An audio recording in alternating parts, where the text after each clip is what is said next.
वल्लभ श्री हरिवंश। आज हमारे श्रीमद् भागवत का 71वां पाठ है, जिसमें कि सती का अग्नि प्रवेश। श्री मैत्रेय जी कहते हैं, विदुर जी, इतना कहकर भगवान शंकर मौन हो गए। उन्होंने देखा कि दक्ष के यहाँ जाने देने अथवा जाने से रोकने दोनों में ही अवस्थाओं में सती के प्राण त्याग की संभावना है। इधर सती जी की भी कभी बंधुजनों को देखने जाने की इच्छा से बाहर आती और कभी भगवान शंकर रुष्ट न हो जाएं, इस शंका से फिर लौट जाती। इस प्रकार कोई एक बात निश्चय न कर सकने के कारण वे दुविधा में पड़ गईं, चंचल हो गईं। बंधुजनों से मिलने की इच्छा में बाधा पड़ने से वे बड़ी अनमनी हो गईं। स्वजनों के स्नेह बस उनका हृदय भर आया और वे आंखों से आंसू भरकर अत्यंत व्याकुल हो रोने लगीं। उनका शरीर थर थर कांपने लगा और वे अप्रतिम पुरुष भगवान शंकर की ओर इस प्रकार रोषपूर्ण दृष्टि से देखने लगी, मानो उन्हें भस्म कर देंगी। शोक और क्रोध ने उनके चित्त को बिल्कुल बेचैन कर दिया तथा स्त्री स्वभाव के कारण उनकी बुद्धि मूढ़ हो गई। जिन्होंने प्रतिवश उन्हें अपना आधा अंग तक दे दिया था, उन सत्पुरुषों के प्रिय भगवान शंकर को भी छोड़कर वे लंबी लंबी सांसें लेती हुई अपने माता पिता के घर चल दी। सती को बड़ी फुर्ती से अकेली जाते देख श्री महादेव जी ने मणिमान एवं मण आदि हजारों सेवक भगवान के वाहन वृषभराज के आगे कर तथा और भी अनेकों पार्षद और यक्षों को साथ ले बड़ी तेजी से निर्भयता पूर्वक उनके पीछे हो लिए।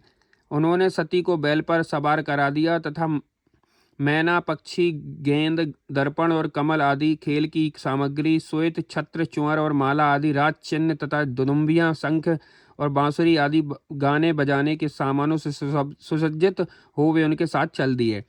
तदंतर सती अपने समस्त सेवकों के साथ दक्ष की यज्ञशाला में पहुंची। वहां वेद ध्वनि करते हुए ब्राह्मणों में परस्पर होड़ लग रही थी और सबसे ऊंचे स्वर में कौन बोले सब और ब्रह्मर्षि और देवता विराजमान थे तथा जहां तहां मिट्टी, काठ, लोहे, सोने, डाब और चर्म के पात्र रखे हुए थे।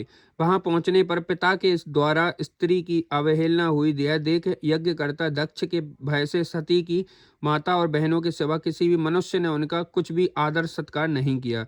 अवश्य ही उनकी माता और बहनें बहुत प्रसन्न हुई। प्रेम से गदगद होकर उन्होंने सती जी को आदर पूर्वक गले लगाया, किंतु सती जी ने पिता से अपमानित होने के कारण बहनों के कुशल प्रश्न सहित प्रेम पूर्ण वार्तालाप तथा माता और मौसियों के सम्मान पूर्वक दिए हुए उपहार और सुंदर आसन आदि भी स्वीकार नहीं किए।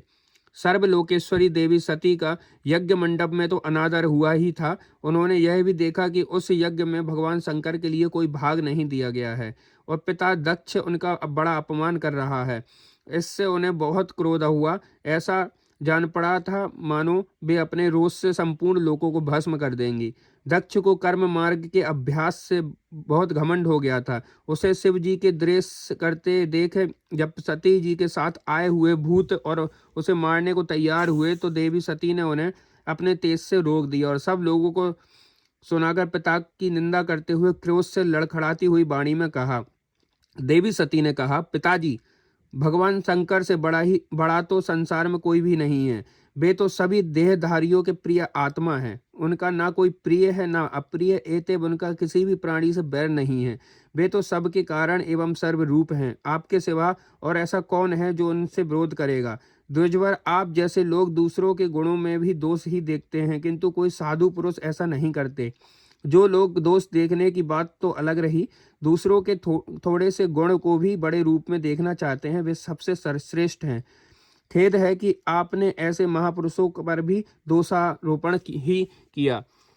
जो दुष्ट मनुष्य इस सब रूप जड़ शरीर को ही आत्मा मानते हैं, ये यदि ईर्षावश सर्वदा ही महापुरुषों की निंदा करें तो यह कोई आश्चर्य की बात नहीं है, क्योंकि महापुरुष तो उनकी इस चेष्टा पर कोई ध्यान नहीं देते, परंतु उनके चरणों की धूलि उनके इस अपराध को न सहकर उनका तेज नष्ट कर देती है। अंततः महापुरुषों की निंदा जैसे जघन्य कार्य उन दुष्ट पुरुषों को ही शोभा देता है, जिनका शिव यह 2 अक्षर का नाम प्रसन्न बस एक बार भी मुख से निकल जाने पर मनुष्य के समस्त पापों को तत्काल नष्ट कर देता है और उनकी आज्ञा का कोई भी उल्लंघन नहीं कर सकता। ओह, उन्हीं की पवित्र कीर्ति मंगलमय भगवान शंकर से आप द्वेष करते हैं।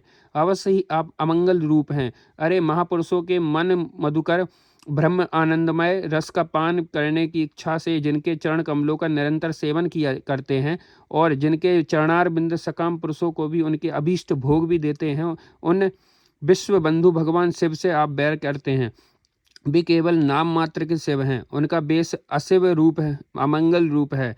इस बात को आपके सिवा दूसरे कोई देवता संभवतः नहीं जानते, क्योंकि जो भगवान शिव शमशान भूमिस्थ नरमुंडों की माला, चिता की भस्म और हड्डियां पहने, जटा बिखेरे भूत पिशाचों के साथ शमशान में निवास करते हैं, उन्हीं के चरणों पर से गिरे हुए निर्माल्य को ब्रह्म आदि देवता अपने सिर पर धारण करते हैं। यदि निरंकुश लोग धर्म मर्यादा की रक्षा करने वाले अपने पूजनीय स्वामी की निंदा करें तो अपने में उसे दंड देने की शक्ति न होने पर भी कान बंद करके वहां से चला जाए, और यदि शक्ति हो तो बलपूर्वक पकड़कर उस बकवाद करने वाली अमंगल रूप दुष्ट जिंघा को काट डालें। इस पाप को रोकने के लिए स्वयं अपने प्राण तक दे दें। यही कर्म है, यही धर्म है। आप भगवान नीलकंठ की निंदा करने वाले हैं, इसलिए आपसे उत्पन्न हुए इस शरीर को अब मैं नहीं रख सकती। यदि भूल से कोई निंदित वस्तु खा ली जाए तो उसे वसन करके निकाल देने से ही मनुष्य की शुद्धि बताई जाती है। जो महामुनि निरंतर अपने स्वरूप में ही रमण करते हैं, उनकी बुद्धि सर्वदा वेद से विधि निषेधमय वाक्यों का अनुसरण नहीं करती।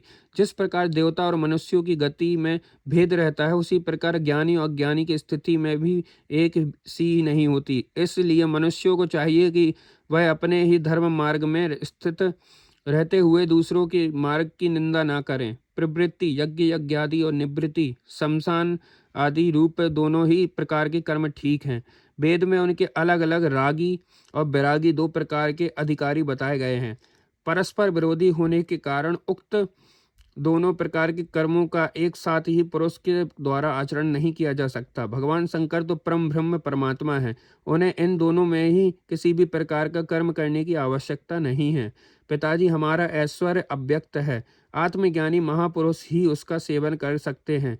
आपके पास वह ऐश्वर्य नहीं है और यज्ञशाला में यज्ञान से तृप्त होकर प्राण पोषण करने वाले कर्मठ लोग उसकी प्रशंसा भी नहीं करते। आप भगवान शंकर का अपराध करने वाले हैं। अंततः आपके शरीर से उत्पन्न इस निंदनीय देह को रखकर मुझे क्या करना है? आप जैसे दुर्जन से संबंध होने के कारण मुझे लज्जा आती है।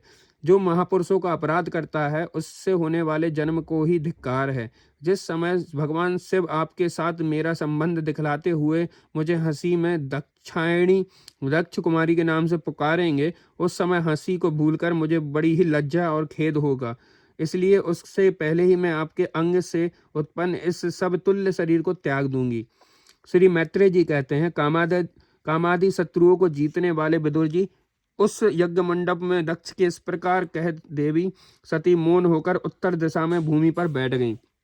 उन्होंने आचमन करके पीला वस्त्र ओढ़ लिया तथा आंखें मूंदकर शरीर छोड़ने के लिए वे योग मार्ग में स्थित हो गईं।